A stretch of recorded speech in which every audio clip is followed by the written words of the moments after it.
పైసా వాళ్ళ టైంలో స్ట్రీమ్ అవుతుంది. బేసిక్ స్టోరీ లైన్ ఏంటి అంటే ఒక 10 రూపాయల హవాలా నోట్ చుట్టూ తిరుగుతుంది. ఆ నోట్ అనుకోకుండా మిస్ అయిపోతుంది. ఆ మిస్ అయిపోయిన నోట్ కోసం ఎవరెవరు వెతుకుతూ ఉంటారు, చివరికి ఆ నోట్ ఎవరికి దొరుకుతుంది అనేది remaining part of the film.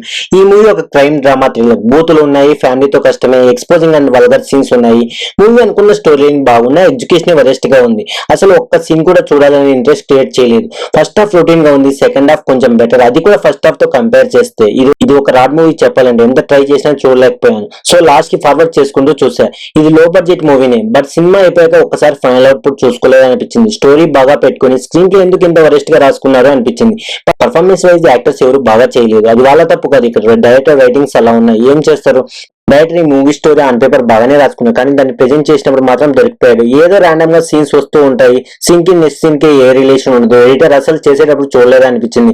Story కూడా అన్నెసరీ సీన్స్ తో ఉన్న ప్లేస్ లో స్టక్ అయిపోయి ఉంటుంది. ఇక్కడ ప్రాపర్ గా స్క్రీన్ ప్లే లేదు, లాజిక్స్ ఉండవు. సినిమాటిక్ లిబర్టీ అనే నేమ్ ని బాగా యూజ్ చేసుకుని ఇష్టం వచ్చినట్లు సినిమాల యాక్టర్స్ ని తిప్పారు. అప్పుడు అల్లర్నరేష్ గారి దొంగల బండి సినిమా గుర్తుందా? సో అలానే ఉంటుంది. బట్ దొంగల బండి సినిమాలో కామెడీ అయినా ఉంటుంది, మంచి యాక్టర్స్ ఉంటారు, సాంగ్స్ ఉంటాయి.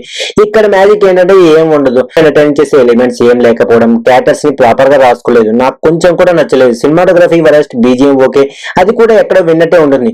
ఎడిటింగ్ బాలేదు. ఫైనల్ చెప్పాలంటే ఏం లేదు ఈ సినిమాలో. చూద్దాం అనుకుంటే మీ ఇష్టం. సో మీరు ఆల్రెడీ చూసింటే మీ ఒపీనియన్ కామెంట్ చేయండి. వీడియో నచ్చితే లైక్ చేయండి. That's it guys, thank you for watching. Please subscribe my channel.